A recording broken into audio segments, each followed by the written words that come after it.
Pessoal, vocês estão vendo a tela toda aí, por favor? Quem pode falar? Sim, professor. Sim. Tá passando, né? Tá.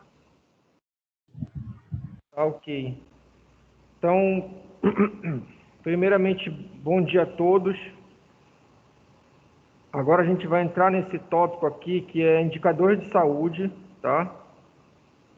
E aí a gente vai ver o que são esses indicadores, né? A gente precisa saber como que a gente monta esses indicadores, né? E como é que interpreta, tá? E aí, a partir dessa aula também, eu já vou passar uma atividade para vocês que vai valer ponto, que vai ser a atividade que vai valer os 3 pontos para nossa avaliação. Tá legal? A primeira coisa, os indicadores, eles são medidas, né, que são usadas para ajudar a descrever uma situação, né, existente e para avaliar mudança ou tendência durante o período de tempo. Então, muitas vezes, a gente quer fazer uma análise de uma região macro, de uma região muito grande, tipo o estado do Pará, tipo o Brasil, vamos dizer assim, o Nordeste, o Norte. E aí, a gente precisa aqui, o quê? Utilizar esses indicadores. Por quê? Porque a gente não tem como fazer avaliações, vamos dizer assim, avaliações locais. Fica difícil. Por exemplo, imagina que tu vai num serviço de saúde e tu não é atendido. Isso não significa que toda a região não funciona. Esse caso que aconteceu contigo aqui nesse ponto não significa que toda essa região aqui não tenha atendimento, né? Então, para eu fazer essa avaliação do todo, vamos dizer assim, de uma área grande, né, eu preciso ter algumas medidas, né? Aí a gente chama isso de indicadores. Tem indicador econômico, tem indicador social, tem vários indicadores, né? A gente vai estudar os indicadores de saúde, os que estão mais próximos ali às questões de saúde. Então, por exemplo, a gente vai estudar a mortalidade infantil, vai estudar a prevalência de acordo com as doenças, mortalidade materna. Essas medidas, elas precisam ser analisadas para quê? Para a gente transformar a assistência materno-infantil, para a gente transformar a forma de prestar assistência às pessoas, a gente transformar o local onde tem os serviços, né, as redes, e por aí vai, tá? E aí, então, os objetivos, né, dos indicadores de saúde. Descrever a situação de saúde, né? Então, por exemplo, eu quero saber qual a doença que é mais frequente lá na minha comunidade, lá no município onde eu trabalho. Né? Tem locais aqui no Pará, tem municípios que a principal causa de morte são doenças infecto-contagiosas. São doenças transmissíveis. Né? Tem locais aqui em Belém, no Pará, que a principal causa de morte são as doenças cardiovasculares, que são doenças que não são transmissíveis. Elas estão associadas a hábito de vida. Né? Então, por exemplo, esses 2 grupos de doença, né, as transmissíveis e as não transmissíveis, elas têm enfrentamento diferente. Então, eu tenho que estudar isso aí. Eu tenho que ter uma medida para descrever, olha, aqui o principal problema é a violência. O hospital está lotado. De quê? Tiro, facada, atropelamento. Não, o hospital está lotado. Mas de que está lotado? Doença infecto-contagiosa, tuberculose, hanseníase, as gripes. Né? Então, a gente tem que ter esse desenho, vamos dizer assim, a gente tem que ter essa informação que traduza o macro, vamos dizer assim, né? Que traduza o cenário macro de uma região, tá? Então, quando eu falo aqui de escrever, são esses indicadores, tá? E essas informações de saúde que são importantes para a gente mudar a forma de atender, a gente escolher que serviços deve ser dado prioridade, aonde investir mais, né, para tentar resolver. Serve também, por exemplo, para avaliar mudança ou tendência durante o tempo. Então, eu vou passar isso aqui, de certa forma, vai ser um exercício que eu vou passar para vocês, que é essa análise. Vou trazer uns indicadores para vocês, são os indicadores de pactuação, e aí eu vou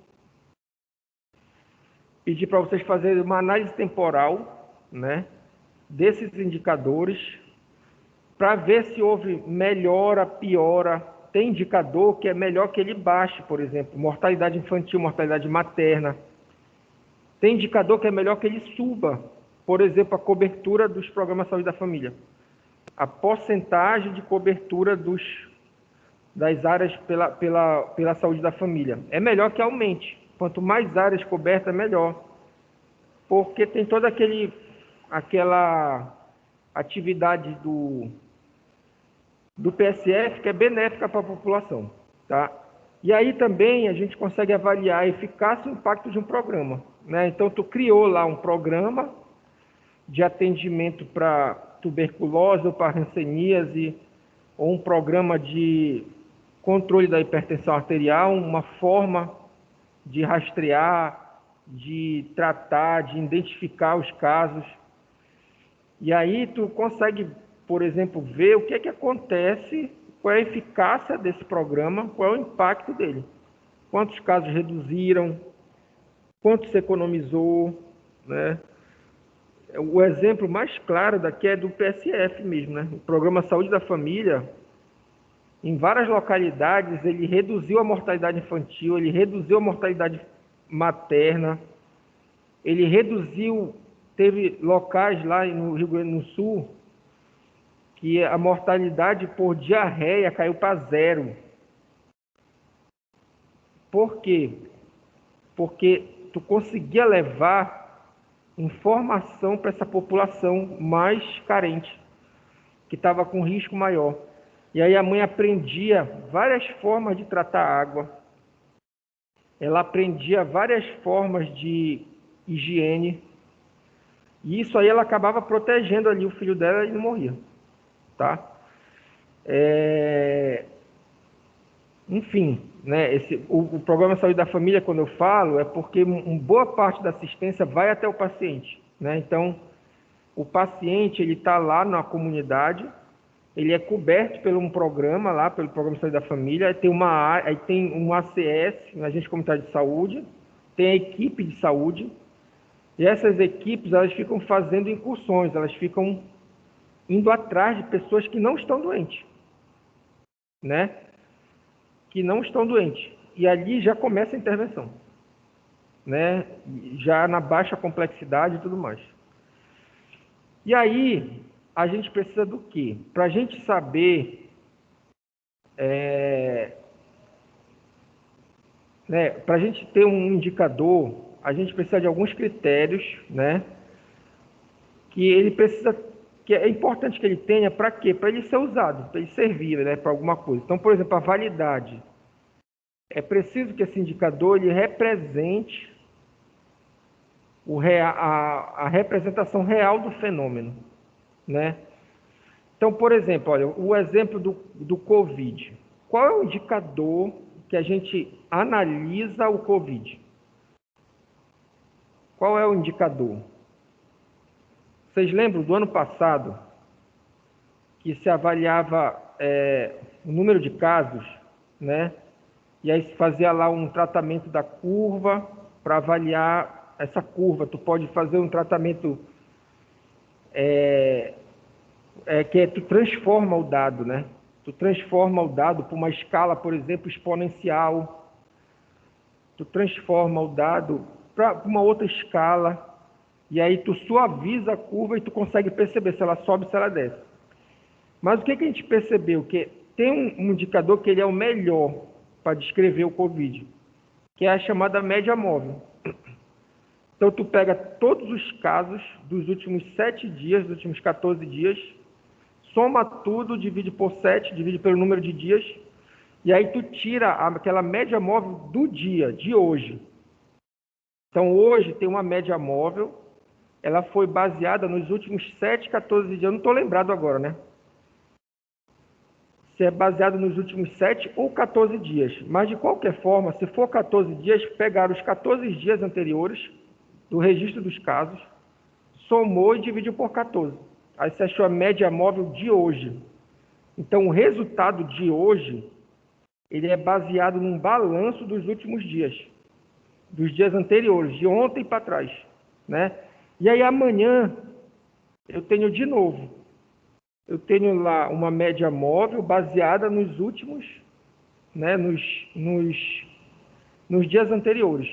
Então, quando a gente olha, a média móvel, ela é a melhor que traduz o Covid, né? Porque se tu for olhar caso a caso, tem uma variação muito grande. Por exemplo, tem dias que não tem, que tem uma notificação, tem dias que tem 100, e aí fica difícil analisar os dados ponto a ponto, os dados brutos, vamos dizer assim. Aí tu cria um indicador, uma medida e tal, não sei o quê. Na verdade, já existia a média móvel, né? Então, é importante isso. Então, a gente percebeu, por exemplo, que é a melhor média móvel. A outra questão aqui é a reprodutibilidade, né? Quando eu repito, esse indicador ele me traz resultados semelhantes. Então, por exemplo, eu calculo, eu pego 3 empresas, e aí as 3 empresas coletam dados do Ministério da Saúde, das prefeituras, dos estados, né? Que no caso, a gente está, as empresas que estão produzindo essas informações, elas estão pegando os dados na fonte, lá no município e nos estados. Não está sendo consolidado pelo governo federal, né? Então, eles vão atrás, ali nas fontes, fazer um balanço diário dessas notificações na escala municipal, estadual. Aí eles juntam tudo por estado, depois juntam tudo pelo Brasil. E aí, eu te digo assim, se eu tiver 3 empresas, essas 3 empresas pegar os dados e calcular a média móvel, será que dá o mesmo resultado? Se der, é porque eu tenho uma boa reprodutibilidade, né? Eu consigo reproduzir esse indicador quando eu repito. Eu repito ali o cálculo a partir de mais de uma pessoa, vamos dizer assim.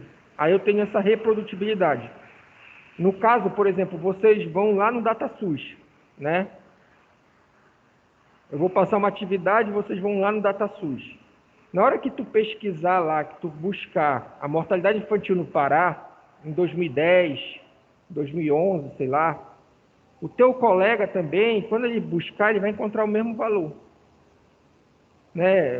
Provavelmente isso aí vai ser reprodutivo. Então, essa reprodutibilidade é eu encontrar resultados semelhantes quando a medida é repetida. Eu repito e aí eu encontro, sei lá, eu tenho uma mortalidade de 16 óbito por cada 100 mil nascidos vivos, né? Se vier um outro grupo e fizer essa coleta, vai encontrar algo parecido. Então, eu digo que o indicador ele é reprodutivo, né? Reprodutível, vamos dizer assim. A outra coisa é representatividade. É a gente saber se essa informação ela está disponível, né? Se ela tem uma cobertura populacional. Então, se não tem uma subnotificação absurda, né? Que aí tu chegas, tem locais que tu chegas lá e não tem nenhum registro. No próprio DataSUS tu consegue ver isso.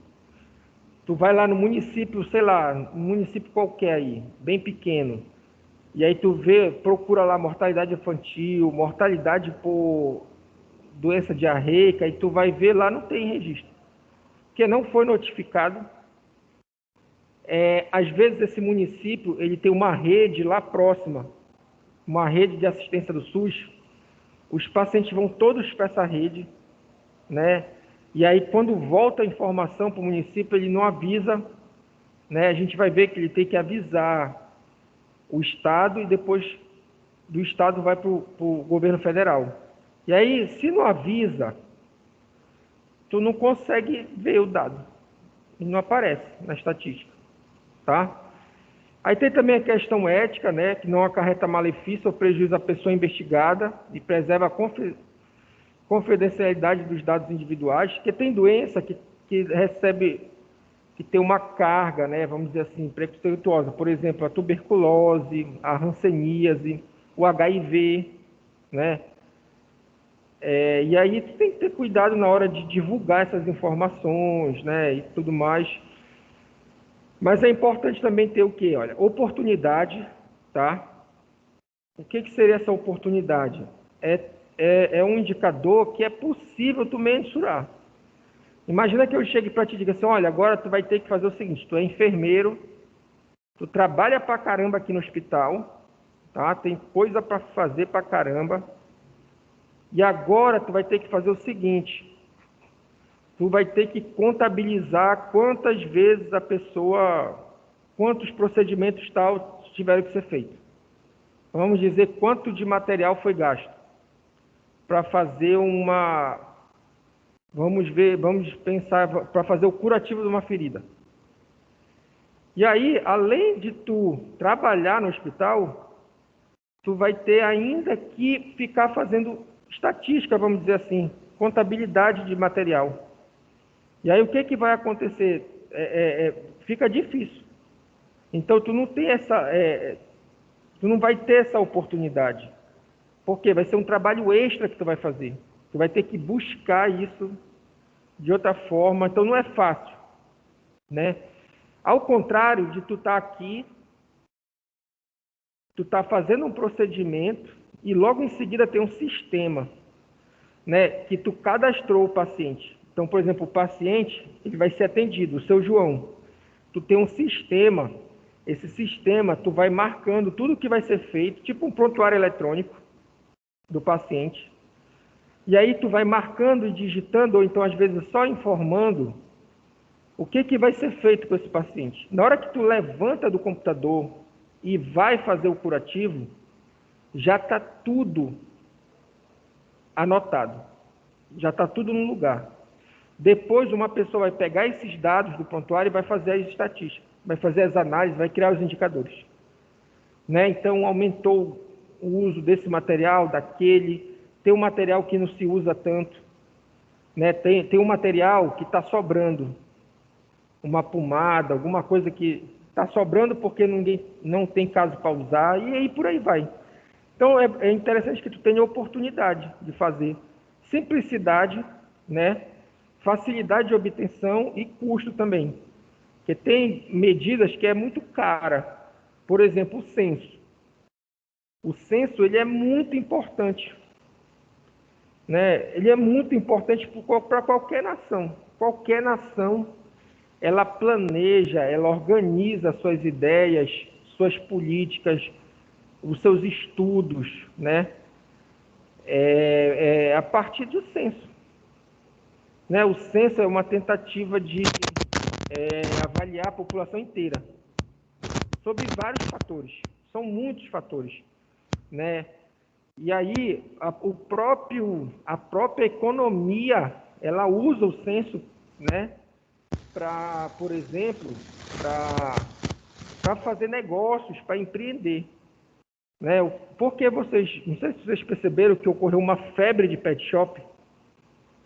Essa febre de pet shop, ela tem uma origem lá no censo de 2010.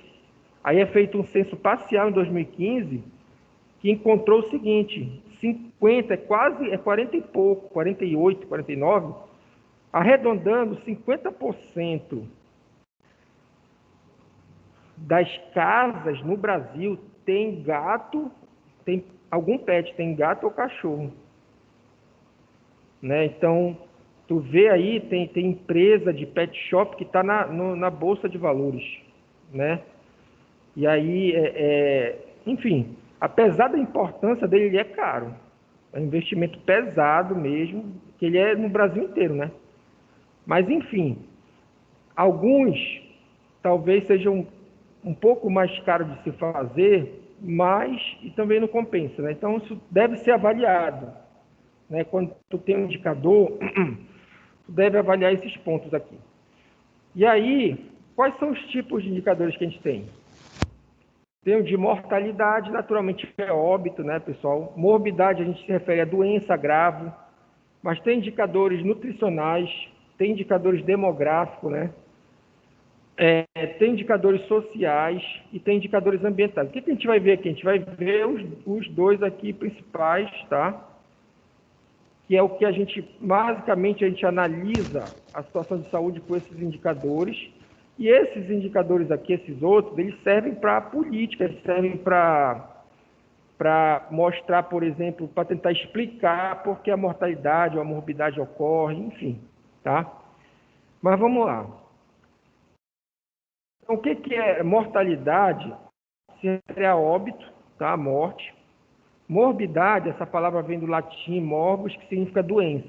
Morbidade são doenças e agravos, tá? Porque assim, na morbidade entra também a violência, o homicídio, o suicídio, né, os acidentes, vamos dizer assim. Tem um acidente de trabalho, tem um acidente de trânsito, enfim. Então, a morbidade refere-se à ocorrência de casos de uma doença ou agravo à saúde, tá? E aí, essas medidas, não sempre, mas na maioria das vezes, são números relativos. Melhor, muitas vezes é melhor tu fazer a análise com números relativos, tá? Por quê? Porque ela permite tu comparar locais com populações diferentes. Então, por exemplo, tu queres comparar às vezes Belém ou o estado do Pará, tem 8 milhões, se eu não me engano, 8 milhões de habitantes. Aí tu vai para São Paulo, o estado de São Paulo tem 43 milhões. É uma diferença muito grande populacional. Se tu não tiver o número relativo, tu distorce a realidade, tu distorce ali né? Por exemplo, tu pode chegar e achar que, por exemplo, a hanseníase ela é muito maior no estado de São Paulo. Que tem, em números absolutos, tem mais casos. E no Pará. Só que quando tu calcula esses casos em relação à população, tu vê que o problema maior é no Pará e não lá, né? Então, isso aí é uma questão que, assim, você estuda um indicador, você quer estudar um cenário, por exemplo, de saúde materno-infantil, você vai encontrar vários indicadores. Esses indicadores, eles vão ter o quê? Eles vão ter ali a sua ficha técnica. E aí tu estuda a ficha técnica e tu sabe se tu vai usar números relativos ou números absolutos, tá? A partir dos teus objetivos, tá? Então, assim, a gente vai ver essas fontes, né, para encontrar morbidade e mortalidade, tá? E começando aqui pela mortalidade, tá? Então, por exemplo, o que seria a mortalidade geral? O que seria essa mortalidade geral? Essa mortalidade geral, ela é o número de óbitos por exemplo, mortalidade geral em residente em Belém em 2015. É o número total de óbitos em residente em Belém durante o ano de 2015, certo? Só que é o seguinte, quando eu falo essa palavra geral aqui, eu quero dizer que é qualquer causa de morte. Qualquer causa. Entendeu? Não importa se o cara morreu de acidente, de uma doença, de um câncer, não importa. É qualquer causa, tá? Então, eu tenho aqui o número total de óbitos residentes em Belém durante o ano de 2015 e a população de Belém em julho de 2015, tá? O censo, ele marca esse ponto aqui de meio do ano para contar a população, porque parece que ocorre migração. E aí eles têm um estudo que mostra que a migração do primeiro semestre ela é compensada pelo segundo. E aí é um ponto que é mais interessante tu avaliar, é o meio do ano, certo? Então, por isso que eles colocam aqui julho de 2015. Então, o que é essa mortalidade geral? É os óbitos nesse local, nesse período, pela população nesse local e nesse período. Onde é que eu encontro os óbitos? Eu posso encontrar os óbitos registrados em cartório, é uma fonte. Para a gente, de modo geral, a gente quer pegar já o dado secundário. A gente quer pegar o dado a gente quer pegar o dado lá no DataSUS, no sistema, de informação do SUS, para analisar, que é o mais viável para a gente. Mas eu posso encontrar também essas informações no cartório, tá, de registro. E aí, essa população aqui, a gente encontra no censo que dá para a gente. Então, tem um relatório do censo e tem também o site do IBGE que tem lá os dados atualizados, vamos dizer assim, tá? Então, esse aqui é o indicador de mortalidade geral, tá? E aí, outro indicador aqui é o índice de mortalidade infantil. Então, a gente precisa estudar isso aqui assim. O que é infantil aqui no Brasil? Mortalidade é morte. E essa palavra infantil? Quando eu falo mortalidade infantil, qual é a idade que eu estou falando? Essa palavra é 3 a 4 anos? É de 0 a 5 anos? De 0 a 12? Não. Infantil aqui nos remete, tá, ao número de óbitos em menores de 1 ano. Então, é o óbito de crianças de 0 até 1 ano. Tá? Menores de 1 ano até 1 ano. Tá? Então, essa palavra infantil, ela significa isso aqui. Essa faixa de idade, de 0 a 1 ano. Tá? Então, como é que é esse indicador de mortalidade infantil? É o número total de óbitos em menores de 1 ano de idade, dividido, aí olha só, o denominador não é a população. Tá? O denominador não é a população. Inclusive, é uma maneira de fazer vocês errarem na prova, né? Que aí coloca aqui embaixo assim, população residente em Belém de crianças de 0 a 1 ano. Aí está errado. Por quê? Porque esse número aqui do denominador é o número de nascidos vivos. Tá? Então, a mortalidade infantil é o total de óbitos em menores de 1 ano sobre o total de nascidos vivos. Quem representa para a gente a população de 0 a 1 ano é o total de crianças que nasceram, que foram registradas com nascimento, nasceram vivos, vamos dizer assim. Então, aí eu tenho esse indicador, tá? E aí, onde é que eu tenho os óbitos? No cartório. E onde é que eu tenho o total de nascidos vivos? No cartório também. Através da declaração de nascido vivo. Tá? A declaração de nascimento, tu leva no cartório, tu deixa uma via lá no cartório e pega a certidão de nascimento do teu filho. Tá?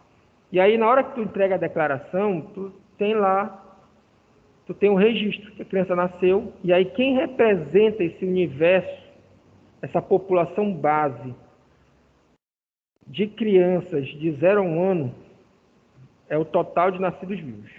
Tá? É o melhor parâmetro, vamos dizer assim, para tentar estimar essa população. Tá?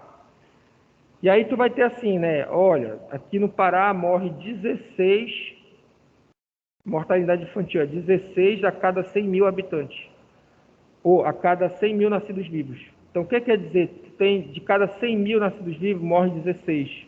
E por aí vai. Tu vai estudando. O que acontece?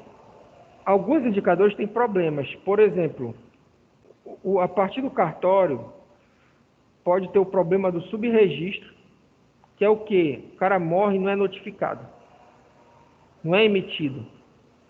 Então, tem locais que a pessoa morre e simplesmente desaparece. Ninguém sabe que morreu, né? E aí tu tem essa dificuldade de ter um número real, vamos dizer assim, tá? Outra coisa, tem o problema do subregistro de nascimento vivo. Então, aqui no Brasil, tinha um problema sério com relação ao registro da criança. A criança nasce e aí não é registrada.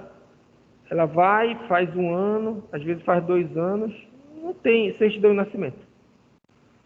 Inclusive, vocês lembram que teve uma campanha do Ronaldinho Fenômeno, né? E ele fez essa campanha de falar assim, né, numa propaganda, que é direito da criança. Quando ela tem a certidão, ela passa a ter direito de todo o Estado, todo o serviço do Estado. Né? Ela passa a ter direito ao SUS, ela passa a ter direito ao Ministério Público e tudo mais, não sei o quê. Então, assim, tem um problema, não sei como está hoje o cenário, mas existe um problema ali da subregistro de nascimento vivo, tá? E aí a gente entra em outro indicador, tá? Agora, olha só, o indicador, vou ler aqui para vocês, olha. Mortalidade por pneumonia em residentes em Belém em 2015. E agora, o que é que eu tenho aqui? Eu tenho o número de óbitos por pneumonia em residente em Belém durante o ano de 2015. Agora eu tenho óbito por causas. Né? Então, agora eu preciso contabilizar o óbito por determinadas causas. Né? Então, por exemplo, aqui é pneumonia, o exemplo. Poderia ser dengue, poderia ser chikungunya, poderia ser homicídio, né? Agora eu quero saber mortalidade por algumas causas, tá? Aí, claro que a gente estuda mais as causas que são mais, vamos dizer assim, são mais relevantes, né? As causas que são mais importantes do ponto de vista de saúde pública. Então, vamos lá. Esse número, essa mortalidade por pneumonia residente em Belém, o número de óbitos por pneumonia, tá? Em residente em Belém durante o ano de 2015. Sempre é importante ter o local e o período, tá? Como vocês podem ver. E a população também de Belém nesse período. E aí eu vou saber quantos casos tiveram a cada habitante, tá? Essas causas da morte, elas entram na declaração de óbito. Então, lá no cartório, tu sabe essa causa da morte, tá? Eu vou falar para vocês lá em indicador, em sistema de informação em saúde, mas a causa da morte, ela que vem na declaração de óbito, ela tem as causas, tem 5 causas de morte que tu pode colocar na declaração de óbito. Tu tem que botar em ordem de acontecimento. Mas o que é a causa da morte? Que vem aqui para as estatísticas. A causa da morte é o primeiro evento que desencadeou o subsequente. Por exemplo, tu cai da moto, tem um traumatismo craniano, politraumatizado, e aí tu vai para a UTI. E aí tu tá lá na UTI, tu pega uma infecção, da infecção tu desenvolve uma insuficiência renal, e aí tu morre. A causa da morte não é insuficiência renal. A causa da morte não é infecção. A causa da morte que vem para cá é causa externa. É acidente. Causa externa, acidente. Por quê? Porque esse acidente foi o primeiro evento que te levou ao subsequente e te levou à morte. Por exemplo, o HIV é outro exemplo. O que o HIV faz no teu corpo? Ele diminui a tua imunidade. Quem é que te mata? É a tuberculose, é a infecção bacteriana, é a septicemia. Aí tu morre. Mas quem é a causa da morte? É o HIV, porque ele foi o primeiro evento e desencadeou os subsequentes. Mesma coisa, tu pega o Covid, tem assistência respiratória, vai para a UTI, é entubado e aí tu morre. Tu morre lá de insuficiência renal. Né? Tem lá as complicações de insuficiência renal e tu morre. Mas a causa da morte é o Covid. Porque foi por causa desse Covid que tu botou o pé dentro da UTI, dentro da enfermaria, dentro da UTI, e te levou aos eventos subsequentes, vamos dizer assim. Tá? Então, tem a causa da morte na declaração de óbito. Na declaração de óbito tem 5 causas. E o médico que preenche, ele vai colocando em ordem o que aconteceu. Tá? Da primeira até a quinta.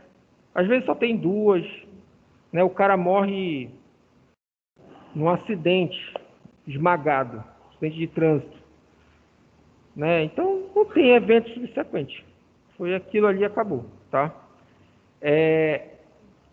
Então, assim, eu consigo coletar esse dado no cartório também, dos óbitos, por pneumonia, vendo lá a declaração de óbito. Aqui eu consigo pegar no censo. E aí eu tenho a mortalidade do cartório de registro civil e os atestados médicos da declaração de óbito. Tá? Quais são esses problemas que a gente pode encontrar? Por exemplo, a causa mal definida ou desconhecida. E aí tem um CID, pessoal, ele é um CID que assim, são achados, o nome dele é comprido assim, que é assim, achados laboratoriais, exames, não sei o que, não sei mais o que, tipo assim, conclusivos. Que aí se resume tudo isso chamando de causa mal definida. O que é causa mal definida? O que esse termo significa? Simplesmente significa que tu não sabe do que a pessoa morreu. É isso. A pessoa está ali morta, tu olha e não sabe o que escrever. Não sabe. Não tem como dizer. E aí tu põe esse CID. Tem município, eu já fiz essa busca, dentro do estado do Pará tem município que a principal causa de morte é a mal definida. A maioria das mortes, o município não consegue dar o diagnóstico, não consegue dar um parecer do que foi a causa. Infarto, AVC, tuberculose, o cara não sabe. Não tem essa infraestrutura para dar. Aí coloca mal definido. Né? Então tem isso. Tá? Que são as chamadas causas mal definidas. Outra questão são as diferentes práticas de diagnóstico médico, né, para dar esse diagnóstico, para definir essa causa, né? Então, é interessante que tenha unidade. Quem faz esse papel são as associações, também não é só na medicina, né? Todas as áreas, de modo geral, as associações e as sociedades, elas divulgam conhecimento, fazem capacitação de maneira geral. Para quê? Para tentar alinhar as práticas, né? Para tentar manter ali os profissionais, vamos dizer assim, no mesmo nível. Tá? E mudança também na classificação internacional de doença, que é o CID. Né? O CID, ele é uma classificação que tu separa as doenças por grupos. E dentro dos grupos tem subseções. Né? Então tem lá os traumatismos, aí dentro dos traumatismos tem várias seções, né? Doenças infecto-contagiosas também tem várias. E aí cada doença tem um código. O que aconteceu foi que de 94, se não me engano, 94, 98, teve uma mudança. Era o CID-9, mudou para o CID-10. Ocorreram algumas mudanças de algumas classificações, né? E aí quando tu faz um estudo muito longo, pegando desde a década de 90 para cá, pode haver uma distorção do indicador porque mudou o CID. Tá? Então mudou a forma de registrar. Aí aqui, olha, esse é um gráfico que está mostrando aqui, olha, o coeficiente de mortalidade padronizado de AIDS por 100 mil habitantes, segundo região de residência, né? Então, aqui, o que ele considerou para dizer se o cara é do Sudeste ou do Sul é a residência do cara. Então, por exemplo, o cara está sendo tratado lá em São Paulo. Ele foi diagnosticado com HIV. Só que ele estava a passeio lá. Ele mora lá no sul. Então se registrou o quê? O caso lá no sul. No banco de dados entrou lá no sul, tá? Por ano do óbito, no caso aqui é óbito, né? O cara morreu. Brasil, 2008 a 2018, tá? E aí tu tem aqui, olha, o coeficiente, aí tu observa, por exemplo, aqui essa linha roxa aqui do sul, parece que ela vem caindo, né? Tem um ponto aqui, ó, 2016, parece que há uma queda de todos os locais, né? Vem estável, depois parece que tem uma queda. Se tu olhar para o vermelho aqui, é um local que tem menor coeficiente de mortalidade, ó. O amarelo aqui também é o centro-oeste, né? Pode ver que essas regiões aqui são mais pobres, né? Essas duas aqui são as mais ricas. Cadê? Essas duas aqui, ó. E o HIV ele tem essa característica, ele acomete uma população de maior renda. Tipo assim, a hanseníase, a tuberculose, tu só vai encontrar em pobre, miserável. É característico da doença. Pessoas pobres, quase no ponto de miserável. Né? Ou miserável, de fato. Né? E aí, quando tu olha para o HIV, ele já vai numa classe mais alta. Né? É diferente o cenário, tá? Então, assim, olha, aqui a gente está vendo os dados de 2008 até 2018, né? E aí, o que é que eu vou pedir para vocês fazerem? Eu vou pedir para vocês fazerem um gráfico desse, de linha, só que só vai ter um indicador e vai ser assim, a gente vai colocar no gráfico o Brasil.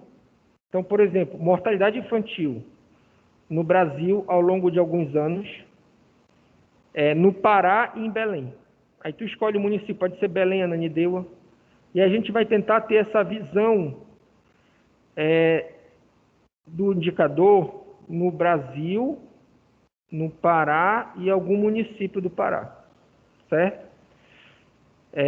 Aqui tem um outro indicador, por exemplo, que é aqui, ó, taxa de homicídio de negros e não negros por 100 mil habitantes, né? E aí os dados são de 2007 e vão até 2017, né? E aí tu tens aí, né, 10 anos de dado. Olha só a diferença.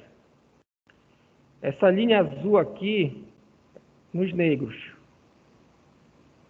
Essa linha alaranjada no não negro. Que aí vai pegar pardo, branco, indígena, vamos dizer assim, asiático, o amarelo que eles chamam asiático, né? O indígena eles chamam de vermelho às vezes. E aí tu tem uma taxa de homicídio de 15 homicídios por 100 mil habitantes. Se tu for branco ou não preto. Quando tu é negro, vai para mais de 30, ó. O homicídio. E tu observa que aqui tu consegue perceber aqui que há uma certa estabilidade, né? Essa linha alaranjada, tu observa uma certa estabilidade da mortalidade, do homicídio. E na população negra, um certo aumento, ó. Tá? E aí, então assim, o que precisa ser feito aqui? Com esses dados, eu consigo ter uma visão da realidade. Não dá para eu ficar dizendo assim, olha, o meu vizinho foi morto, ele é branco. Isso não é argumento, isso não serve para nada. Claro que a gente fica indignado, né? Não estou falando que não pode comentar. Você pode comentar e tal, você pode ficar indignado e tal, não sei o quê, e achar que aquilo ali é um alerta para melhorar a segurança pública, não sei o quê e tal, sem dúvida nenhuma, mas isso não serve para fazer uma análise da situação de saúde, da situação.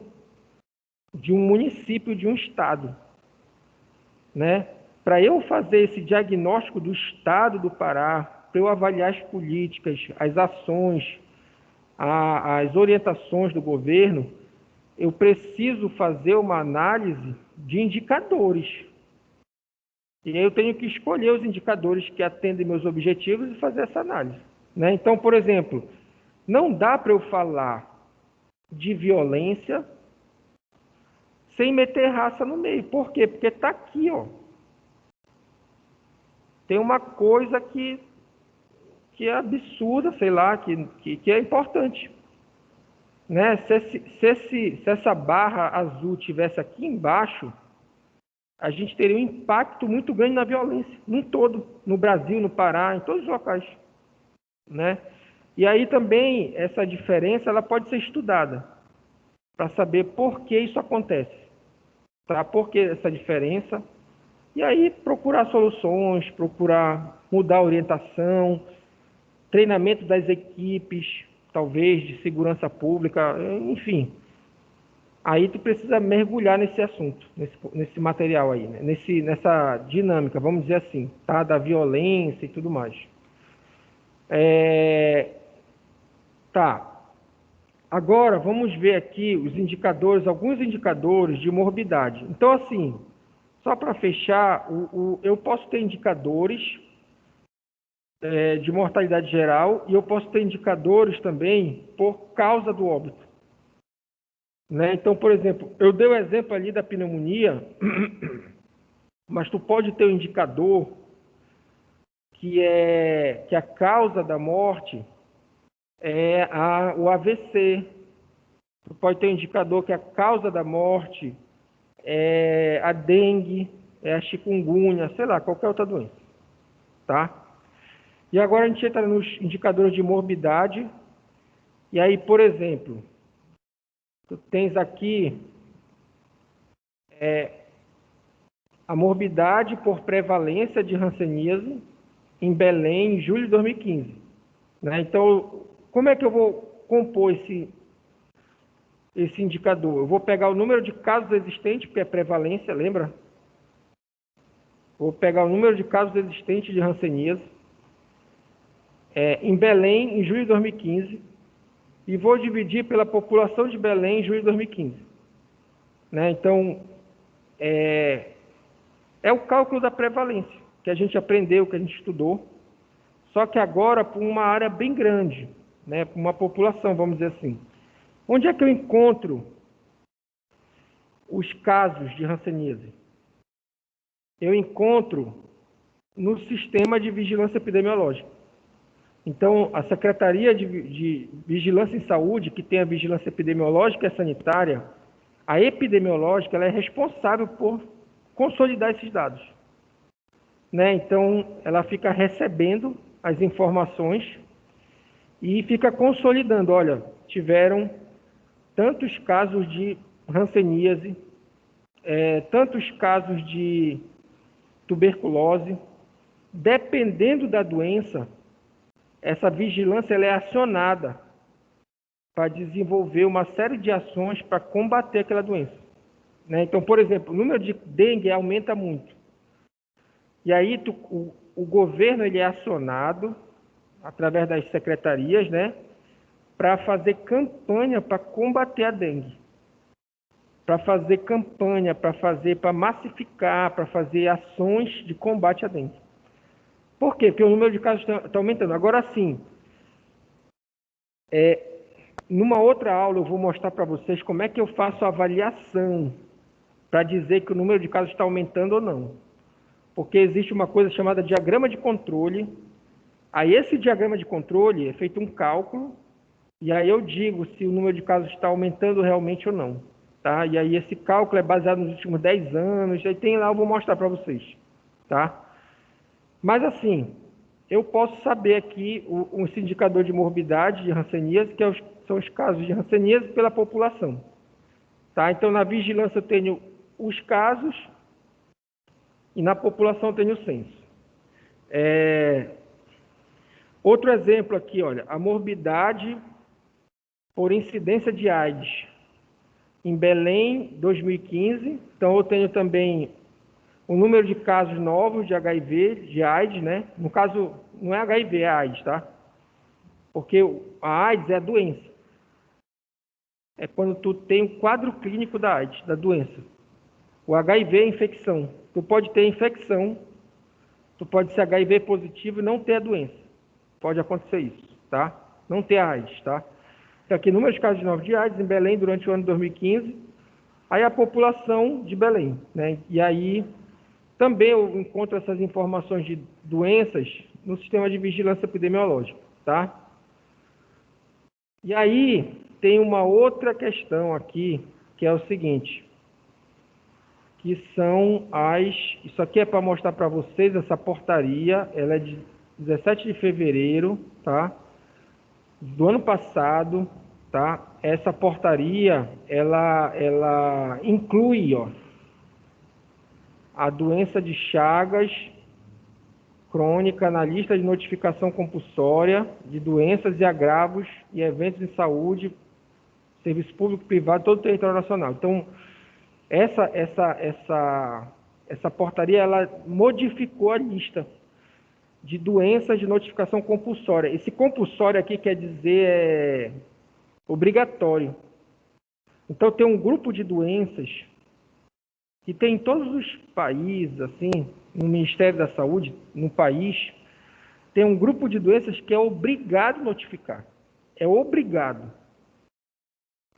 Né? É obrigado. O serviço, na hora que vê o caso, tem que avisar. O controle, ele é rígido, vamos dizer assim, tá?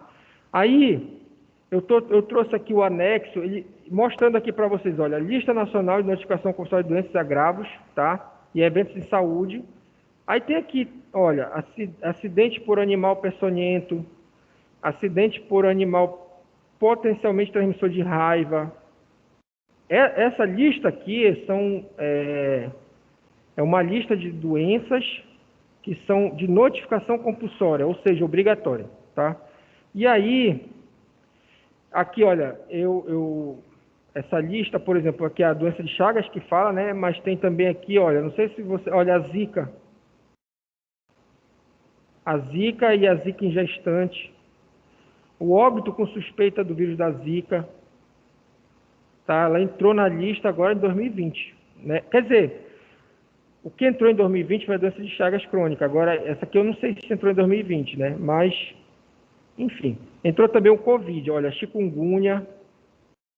Então, vocês podem ver essa lista aqui, né? E aí, e saber quais são as doenças de notificação. Então, assim, quem está na assistência tem que conhecer essas doenças aí, tá? Para saber e preencher a notificação, tá? E aqui, bem aqui, ó, era essa que eu queria mostrar. Aqui, ó, o Covid, ele entrou também aqui na lista. E também o Covid é 2020, né? Entrou ano passado, tá? A síndrome respiratória aguda grave associada a coronavírus, tal. Que aí é obrigado. Se tu tiver um caso suspeito, tu deves notificar ali, fazer o diagnóstico, tentar notificar, que aí o governo ele precisa ficar vigiando esses casos para saber se aumenta, diminui e por aí vai, tá? Porque é uma síndrome respiratória que te leva para UTI e aí dá todo esse caos que a gente está vivendo de UTI sobrecarregada, falta de material até em IML, material para tratar o cadáver, né? Mesmo sem, se a gente quisesse dizer assim, olha, não é Covid, não importa, porque o total de morte aumentou muito. É um absurdo. Se tu pegar as causas de morte por qualquer causa, assim, só o fato do cara morrer, esse excesso de morte, ele aumentou muito baseado nos últimos anos. Se tu pegar os últimos 5 anos, esse ano 2020 e esse início de 2021, tem um excesso de morte por qualquer causa. E muito provavelmente esse excesso é a novidade, que é o Covid. né? Mesmo sem dar diagnóstico, vamos dizer assim, tu consegue perceber essa mudança do cenário, tá? Então, assim, ela entrou, tem que ser notificado, tem que ser vigiado, tá? E aí, quais são os critérios que a gente tem quais são os critérios para a seleção de doenças e agravos prioritários de vigilância epidemiológica? Um deles é a magnitude, tá? O que é essa magnitude? Traduz pela incidência, prevalência, mortalidade e anos potenciais de vidas perdidas. Então, magnitude é o tamanho do problema, né? Então, é um problema que ocorre muito. Ele ocorre com uma frequência muito grande. Por exemplo, o Covid. O Covid ele tem quase que todos esses critérios aqui, né? Isso aqui está no livro, isso é desde 90. Desde 90, 2000, que isso está em livro, tá? Isso aqui não é uma coisa recente, isso aqui é antigo. Sempre foi aplicado esses critérios, tá? Para todas as doenças, para todos os problemas que a gente vinha enfrentando ao longo dos anos, esses critérios aqui eles são aplicados e aí são decididos quais são as doenças de notificação compulsória, quais são as doenças prioritárias para vigilância ou não, tá? Por exemplo, vocês já viram vigilância da unha encravada? Não, porque não chega a ser um problema prioritário para vigiar e tal, né? Se um dia for, vai entrar na lista, mas enfim. E aí a questão aqui, a magnitude, então o tamanho, por exemplo, o Covid, ele tem uma alta incidência, uma alta prevalência, tem uma mortalidade alta associada, né? Esse anos potenciais de vida é quantos anos tu perde devido à doença, tá? Como se fosse ali uma sobrevida, uma mortalidade, tempo de vida, tá? Outro critério, potencial de disseminação. Então, expressa-se pela transmissibilidade da doença, possibilidade da sua disseminação por vetores, tá? Ou demais fontes de infecção, colocando sob risco outros indivíduos ou coletividade. Então, essa transmissibilidade, por exemplo, uma doença sexualmente transmissível, ela só é transmitida se tu tiver o ato sexual sem proteção. Então, a transmissão da doença depende de ti. Tu te previne ou tu evita o ato, né? E é uma coisa que tu não vai fazer o tempo todo. Agora, uma doença que a transmissão é respiratória, é muito mais fácil de disseminar. Basta tu passar pelos locais, botar a mão no nariz, botar a mão na mesa, botar a mão no nariz, botar a mão na maçaneta, e aí por aí vai, tu vai transmitindo. Tu vai falar perto das pessoas, né? Esse potencial de disseminação, ele é muito importante. Então, tem doenças que é muito fácil de transmitir, né? E aí o Covid é uma delas. É muito fácil de transmitir. Essa questão, pessoal, da aglomeração, ela não é de agora. Tem uma coisa chamada gripe sazonal. Tu pode estudar aí, pesquisa sobre gripe sazonal. Tu vais ver que os casos de gripe, eles aumentam no período de chuva. Começa a chover muito, a gripe sazonal dispara. Quando para o período de chuva, a gripe sazonal cai. O que acontece? Quando chove, tem mais aglomeração. Imagina que tu está na rua, choveu. O que tu faz? Tu vai te abrigar, tu vai te aglomerar. Porque não está só tu na parada, tem uma galera. O ônibus, a mesma coisa, o transporte público, vai fechar a janela. E aí, só que o que acontece? A gripe sazonal, ela não mata. Ela mata idoso, já bem velhinho. A gripe mata muito idoso, mas o cara está bem velhinho, já com uma saúde bem debilitada, ele morre de gripe. Mas, tipo assim, não mata o idoso assim de 60 anos, o idoso mais jovem, é difícil. Jovem, adulto, não mata também, não põe nem o pé na UTI. Tu fica mal, mas tu não vai nem às vezes para o hospital. tu trata em casa. O Covid não. O Covid ele é uma gripe, a transmissão é respiratória, né? E aí tu tens aí essa capacidade de transmissão absurda, e aí o problema é esse. 20% vai para uma enfermaria, vai ter que botar o pé numa UPA, vai ter que botar o pé num ambulatório de hospital, num consultório médico, sei lá. E desses, 5% vai ter que entrar dentro de uma UTI. E aí, quando tu faz isso proporcionalmente para as populações dos estados, dá um número extraordinário, que é que a gente vê esse cenário aí, essa confusão toda que a gente está vivendo aí por causa da doença. Então não tem, a única forma da gente combater isso é com isolamento, porque a transmissão ela é feita de pessoa a pessoa e respiratória, tá? Outra questão, por exemplo, é a transcendência. Por exemplo, a severidade da doença, medida pela taxa de letalidade, hospitalização e sequela. O Covid tem isso aqui, né? É uma doença severa, tem uma letalidade alta comparada às outras, gera muita hospitalização. Estão estudando agora a sequela, né? Então já tem alguma evidência de que tem sequelas. Eu estou orientando um trabalho que vai avaliar as sequelas psicológicas. Né? A aluna, ela é da residência, né? Ela é psicóloga, ela é da residência e a gente vai estudar, a gente vai avaliar, aplicar uma escala de depressão e ansiedade em 2 grupos. Pacientes que passaram pela UTI com Covid e pacientes que passaram pela UTI sem Covid. E a gente vai ver o quanto que pesou as questões psicológicas.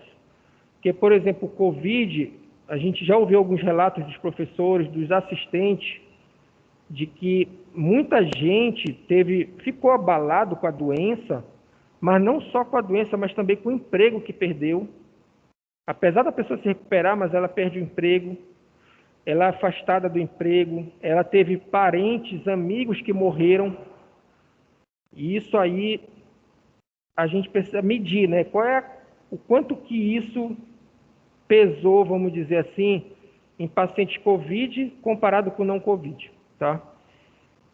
A relevância social, né? Significa que o valor que a sociedade imputa à ocorrência do evento, por estigmação dos doentes, medo ou indignação. Aqui tem mais a ver, por exemplo, com a hanseníase, que são doenças estigmatizadas, né? A hanseníase, a tuberculose, enfim. Relevância econômica, situações de saúde em que afeta o desenvolvimento econômico, razão das restrições comerciais. Olha só, isso aqui, pessoal, isso aqui é da década de 90. Esse livro aqui é o livro do Pereira. Eu acho que é antes de 2004, é de 98, essa literatura. Isso aqui já está nos manuais de epidemiologia. Que tem situações de saúde que afetam o desenvolvimento econômico em razão de restrições comerciais, perda de vida, absenteísmo ao trabalho, custo de diagnóstico, de tratamento e outros fatores. Então, quando a gente fala aí do lockdown, das restrições, não sei o quê, não é uma coisa inventada. Não foi inventado agora em 2020.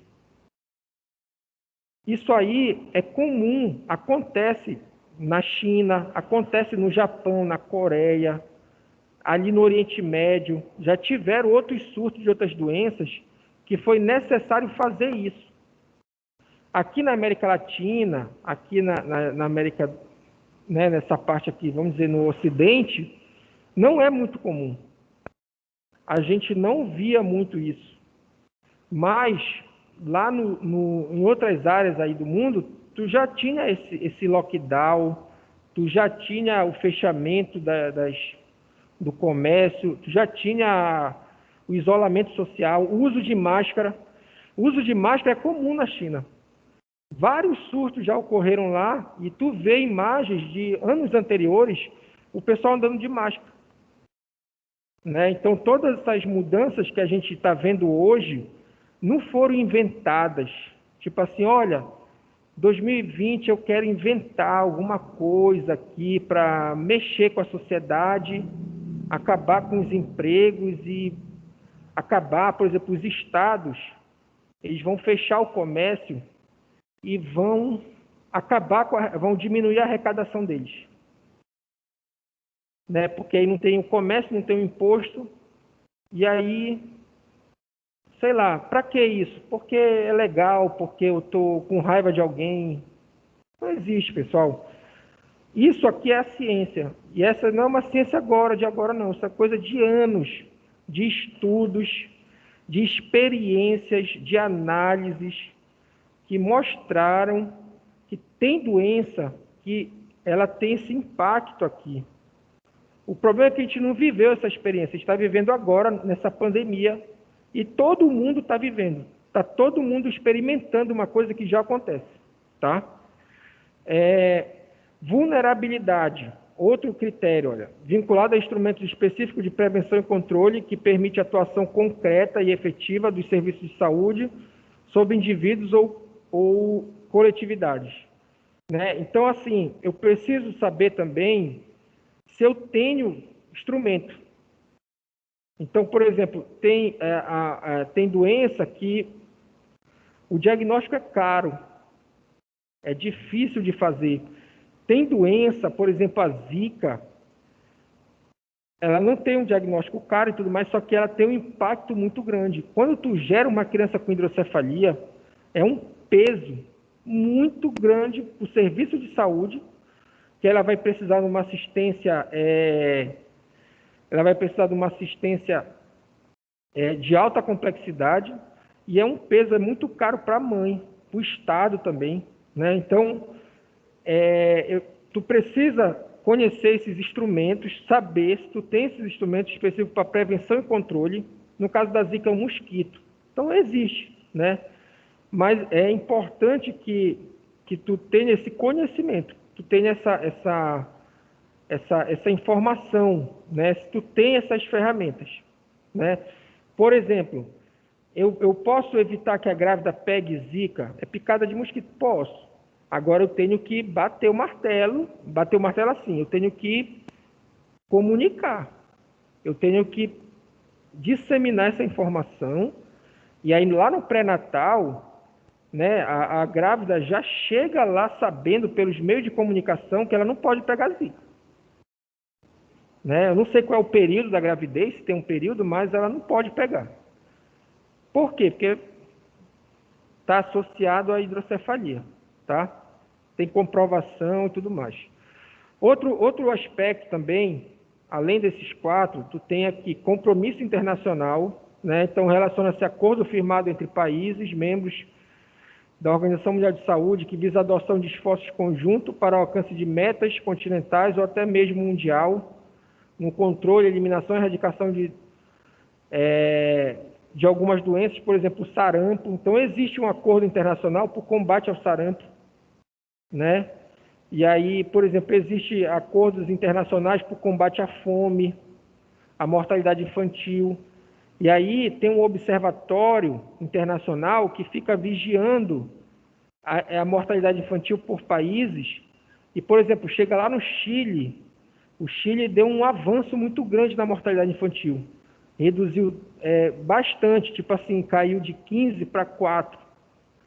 E aí, essa experiência do Chile, ela é estudada e aí ela é disseminada para o mundo todo para que vê se na África, no Congo, lá nos locais lá que tem a mortalidade infantil alta, se consegue reproduzir, né? E aí a ciência ela vai se estruturando, ela vai disseminando o conhecimento, compartilhando o conhecimento, as experiências, para que a gente consiga modificar a realidade. E aí, o que acontece? Muitas vezes, como a doença ela é uma doença que acomete várias partes do mundo, eles fazem um acordo. E aí o governo que está aqui, que está ali no Chile, que está lá na Argentina e tal, eles tentam cumprir esse apoio, esse compromisso de combate à doença. E aí eles têm que apresentar relatórios com os dados para a OMS. E aí comparar com outros países e mostrar o que foi feito aqui, o que não foi feito, como é que ficou melhor, se ficou pior. Tá? Então, assim, é interessante ter esses compromissos internacionais, que motiva. Tem compromisso dentro do Brasil. Quando eu mostrar para vocês as diretrizes, são diretrizes dos indicadores pactuados. Então, dentro do Brasil, existem alguns indicadores que são pactuados pelos governos estaduais para se combater. E aí cada estado combate o seu e depois tu socializa para todo mundo. Tá? Então tem também, olha, Regulamento Sanitário Internacional. São doenças que estão definidas como notificação compulsória internacional. Essas doenças, elas têm que estar na lista nacional. Tá? Essas doenças de notificação compulsória internacional, ela obrigatoriamente tem que estar na lista nacional. Tá? E aí, por exemplo, a cólera, a peste, a febre amarela, tem outros eventos. Outra questão aqui, olha, epidemias, surtos e agravos inusitados. Todas as suspeitas de epidemia ou de ocorrência de agravos inusitados devem ser investigadas imediatamente, notificadas aos níveis hierárquicos superiores, pelo meio mais rápido de comunicação disponível. Tem um exemplo, pessoal, eu acho que foi 2006, não sei se vocês chegaram a acompanhar, foram os casos de raiva aqui no Pará. Tem um estado do Pará, tem um município que fica perto do Maranhão. E aí tiveram, parece, se eu não me engano, foram 6 casos de raiva. Esses casos acometeram pessoas que moravam em casas de palha, tá? E numa área bem aberta, assim, quase, né, uma área tipo, parece uma praia, assim, né? Aí botaram, aí o que acontecia lá? Quando investigaram a epidemia lá, o surto de raiva, o que acontecia? Tem um mosquito já, tem um morcego hematófago, que ele se alimenta de sangue, né? E aí ele tem uma casa, ele mora tipo assim numas árvores, um buraco dentro da árvore. E aí derrubaram essas árvores. E ele migrou para outros locais, esse morcego. E aí ele passou a fazer o seguinte, a entrar nessas casas, né?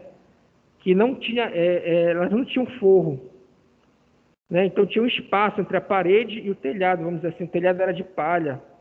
E aí elas entravam, o morcego entrava lá. Quando era noite, ele sugava o sangue das pessoas na rede. Ele ia lá, ele mordia na testa, então aparecia lá a foto da lesão na testa e no dedo. Ele ia lá no dedo, mordia e se alimentava do sangue. Ele também, geralmente ele se alimentava na vaca, no boi. E aí, como houve essa mudança ambiental, ele mudou de local, acabou como é que se diz? A morder o homem, né, o ser humano. Assim, tiveram relatos que isso era comum lá. Acontecia, só que aí ocorreu de um desses morcegos estar infectado com a raiva e aí transmitiu. Aí eu lembro, eu estava na pós-graduação em epidemiologia, lá no núcleo de medicina tropical, a professora falou, a foto da criança que foi mordida na testa, lá as fotos, ela rodou o mundo inteiro. Essa investigação, esse surto, ele foi divulgado no mundo inteiro, pessoal. No mundo inteiro. Por quê? Porque o mundo quer saber o que está acontecendo aqui. Poderia ser que a gente tivesse uma pandemia de raiva. Né? Claro que é mais difícil, porque a transmissão é pelo morcego, né? Aí tu te afasta do morcego, não tem transmissão. Mas, de qualquer forma, isso tem que ser disseminado, né? Para se tentar ter a ideia, conhecer, e aí também tem outros locais que tem morcego, que vive perto de pessoas, e por aí vai, certo? Então, assim, isso aqui seriam os critérios para te vamos dizer assim, eu vou falar de maneira mais geral, mas é como se fosse os critérios para te dar uma atenção maior, fazer uma vigilância maior das doenças. Que critérios ela tem que ter para ser vigiada, tá? Então aqui, eu estou mostrando aqui as diretrizes para o diagnóstico e tratamento, e bem aqui, tem aqui nossa página, olha, a notificação de Covid é compulsória, né? Que é para mostrar que ela entrou ano passado na lista. Tá? Foi atualizada ano passado, tá? Tá. O que a gente tem aqui de problemas eu vou falar esse slide, a gente para, tá, pessoal? Os problemas com indicadores a partir de doença de notificação. Geralmente são os casos mais leves, tá? É difícil, às vezes, tu saber a etiologia dessa doença. Por quê? Porque a pessoa está com uma febre e tudo mais, aí, às vezes, o diagnóstico é muito demorado, é difícil de saber, tá? Tem um problema da subnotificação. Esse problema que ele sempre é citado, tá, pessoal? Que é assim, os casos ocorrem e o município não notifica. Tem alguma falha ali na vigilância, falta material, falta gente, não tem gente treinada, e aí tu tem esse problema com a informação.